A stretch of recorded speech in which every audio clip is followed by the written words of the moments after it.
Welcome to the Bootleg Zones.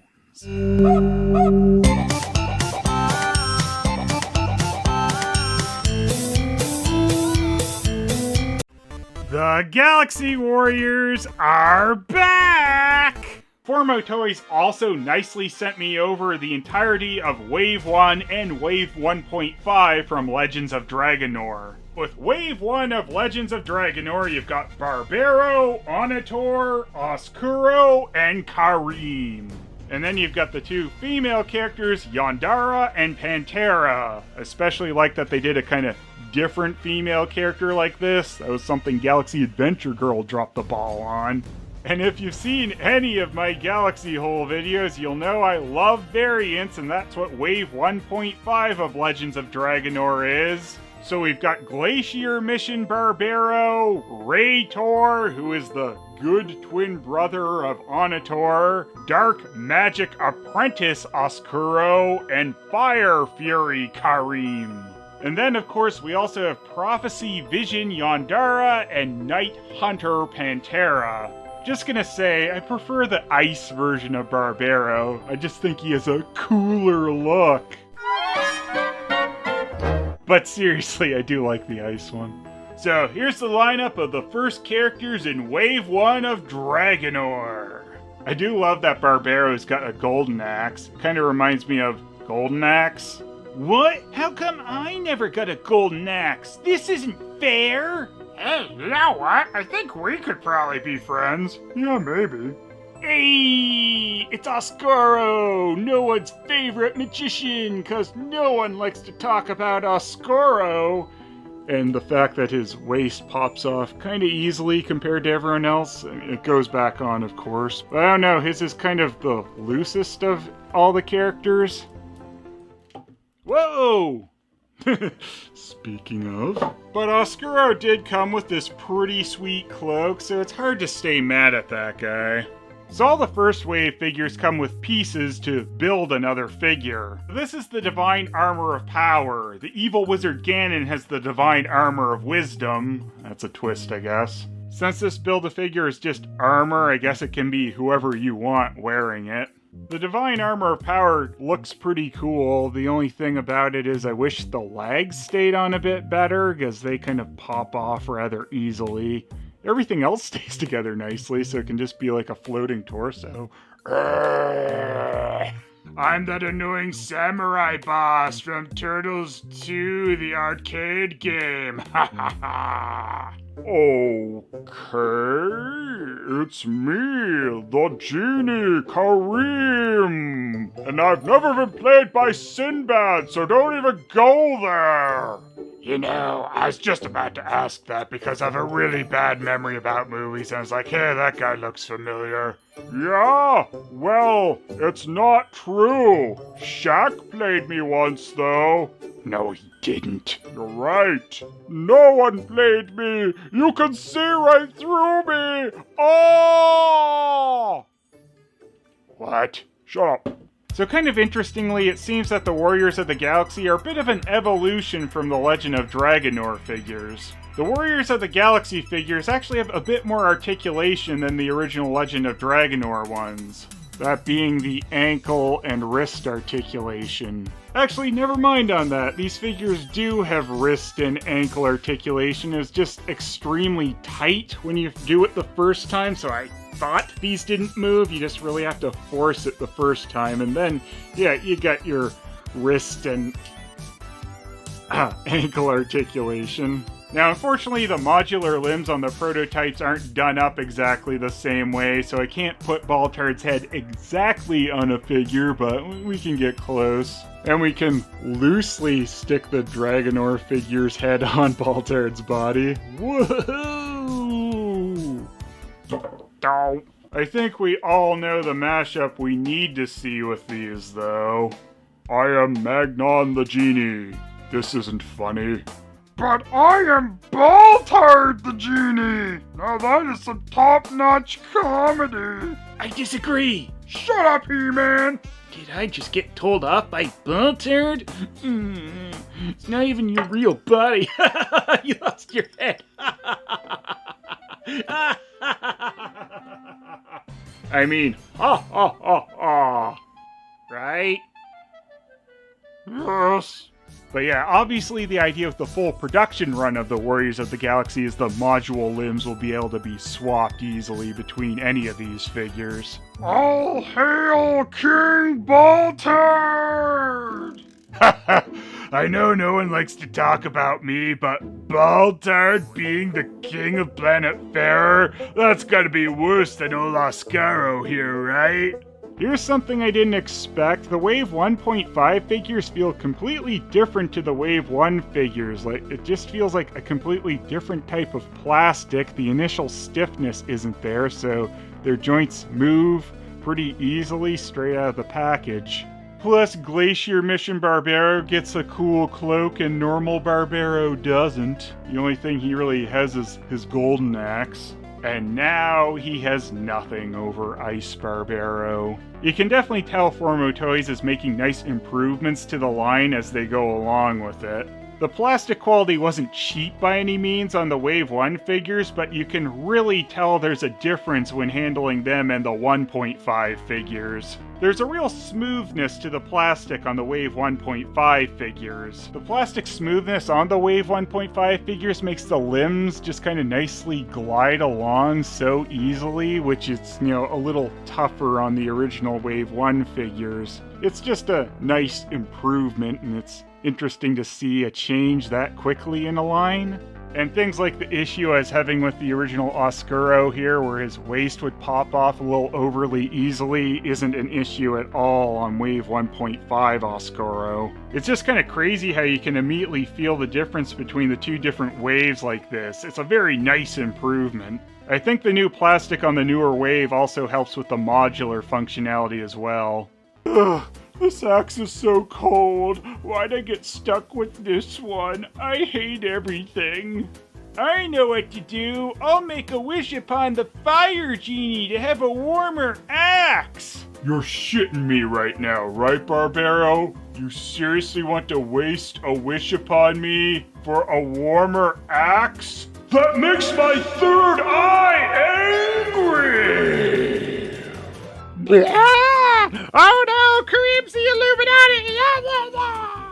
Calm down, loser boy. It's time to make you cool. Please don't. What? Ah! Yeah, that's better. Why? So no one else can get their wish. I'm the hero.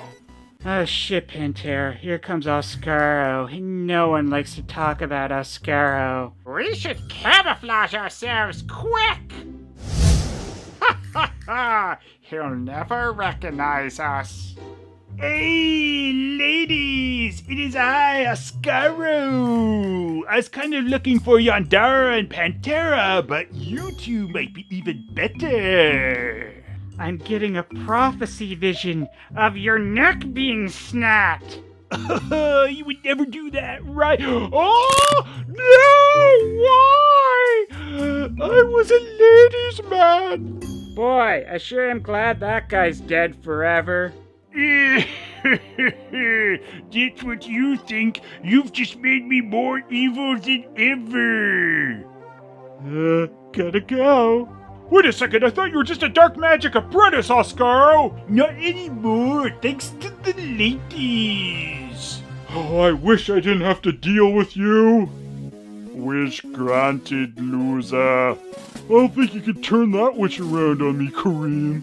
Hey, Barbaro, it's me, Anator. My brother, who used to be good Raytor, has teamed up with me to kill you! Mamma mia! This can't get any worse! Oh, really, Barbaro? No! Save me, Magnon! Alright, Barbaro, I got you. I know just what to do. What, Magnon? Leave. Have fun with Baltard. Oh, I wish I didn't make that wish. Wish granted. Huh? crap. That didn't improve anything. Now we're gonna go hang out, buddy. Let's go to Six Flags over Planet Fairer. What? So these two oddball cards say they were put out by a company called Cardass? Really? So, Formo Toys' revival of the Galaxy Warriors is finally here. These are the Warriors of the Galaxy. Formo Toys nicely sent me over the new style version of Magnon, Baltard, and Hawk. And according to the back of the card, Yig will also be coming soon. And you can also see on their site that Spikes is planned to come out alongside Yig. Formo also very nicely sent me over 2 of each figure, so I can keep one on the card, and then I've got these opened ones. And I love the attention to detail on these Warriors of the Galaxy cards. They are very close to the old Galaxy Warriors ones. So Magnon is the noble hero of Planet Fairer, Baltard is the unstoppable creator of chaos, and Huck is the bane of the Stormy Isles. So in addition to the classic collect them all that you'd usually see on the back of a Galaxy figure card, Formo's also added character bios for each figure. Magnon, beneath the ghostly glow of the galaxy hole, the light reflecting upon the blackened warriors of the Sea of Faith, Magnon stood atop the windswept hill, his heart weighed down with sorrow. The scene before him was a mix of dread and beauty, a somber mirror of the doom that loomed over Fairer like an approaching storm. Ra, the greatest hero of the age, had fallen, betrayed and left lifeless on the battlefield. Now the kingdom's fate rested solely upon Magnon's shoulders. For countless years, the kingdom had withstood the relentless assaults of chaos, their forces crashing against Fairer's defenses like ceaseless waves upon a battered shore. And with each assault, those defenses eroded further. Now bereft of his closest brother-in-arms, Magnon carried the burden alone. Though his heart was steadfast and his spirit noble, he had never believed the day would come when the survival of all would depend upon him alone. Yet here he stood, the leader of the surviving defenders of freedom, preparing for a final stand against the unyielding tide. Hope had dimmed, and the kingdom teetered on the brink of ruin. But in the depths of despair, a new glimmer of hope emerged. A mysterious otherworldly woman had appeared, bearing a dire warning of dark and perilous pact, a covenant that, if left unchecked, would plunge all of Fairer into eternal despair. Perhaps by uniting their strengths, they could starve off this grim fate once and for all. Huck!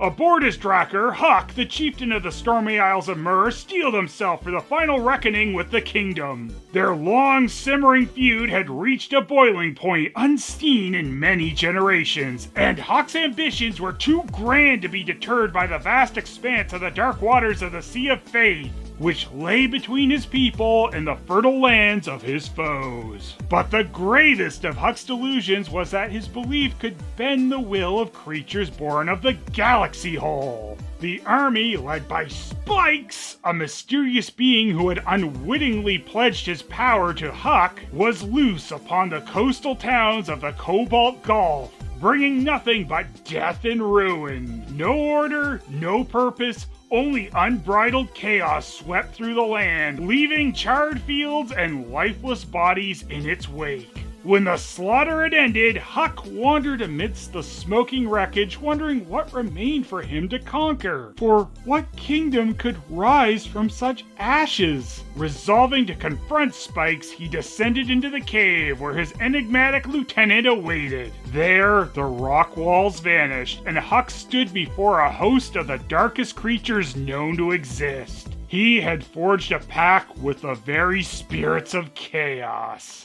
Oh, good one, Huck. Baltard! He was Baltard, the loser, A savage mercenary drifting from battle to battle, always on the losing side, never tasting the sweet fruits of victory. His valor, through fierce and unwielding, went unsung, for fate had condemned him to stand forever among the defeated. In strength, he was brutal, in war, merciless, in combat, unstoppable. Yet to the world, he's nothing more than the loser. As the years passed, frustration gnawed at him, festering like an infected wound. His thirst for glory and vengeance grew until it consumed him. No cause mattered anymore, only the fight. He sought not victory, but destruction. Then the Hole appeared. A tear in time and space hurled him upon the shores of the Sea of Faith in the world of Farer. There, waiting for him, stood a figure, masked in steel. They clashed in a furious duel. Baltard fought with all his wrath, but it was not enough. He fell, defeated once more. From behind the faceless helm, a cold, hollow voice spoke. You fought bravely, but none may best me. Yet, if you join us, you will find what you seek. Endless battle, endless pain, endless chaos. And so it was. Baltard joined them. With his new companions, he ravaged the lands of Farer, spreading despair and terror. Can no one stand against them? So you might remember that I was able to cover the prototypes of Baltard and Magnon, but I don't have those anymore because Formo needed them back to show at conventions and stuff. But now we get to take a look at the final product version of these Warriors of the Galaxy. There's also some pretty kick-ass artwork on the instruction booklets / mini-comics that come with each figure. And you get to see some of the other characters like Spikes, Thor, and Yig. Magnon's shows off Tiger Man and Galaxy Adventure Girl Supra. And Thor's shows off Galaxy Fighter Batoon and Combo Unicorna. The comics inside very much have the feel of those old Masters of the Universe comics / storybooks. And you know, it's a complete mystery why they would ever think that Galaxy Warriors had anything to do with that. But in all seriousness, these are really cool, and I like that you get to see some other Galaxy figures in here, and Legends of Dragonore. The instructions also show you the modular parts list for each figure, and most parts can pop off. So yeah, get ready for some insanity. What? Can you imagine Huck wearing this and Magnon wearing that? Utter insanity. Oh, that's stupid! Do it with me! Shut up, Baltard. There, Baltard's part of the fun now. I'll haunt you all for this! They're the Headless Warriors. Don't want to head on no more, or something. There, Huck and Baltard are basically muscle warriors now, since most of the time they never wanted to match a head with a body color. And of course, we got the new version of the Galaxy accessories! As I mentioned in the prototype video, I like that they gave the harnesses paint details. Especially with the square harnesses now having different logos on them to denote different factions and stuff. I'm coming soon and my legs are falling off! That's the great thing about these stupid rubber-banded legs. They last forever! Oh, look, I can pretend I'm as tall as the new guys! Oh!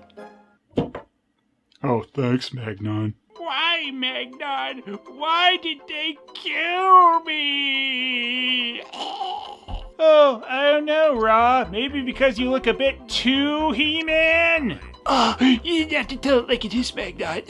Here's the 3 Warriors of the Galaxy with their classic Galaxy accessories. Unsurprisingly, unlike the original Galaxy Warriors, these guys have a set harness, weapon, and shield they come with instead of it being kind of random select. And I gotta say, I really love how much the silver on these accessories pops. They look really nice. And of course, here are the Warriors of the Galaxy next to their original Galaxy Warriors counterparts. Old Magnon's really looking like he could use some shin guards now.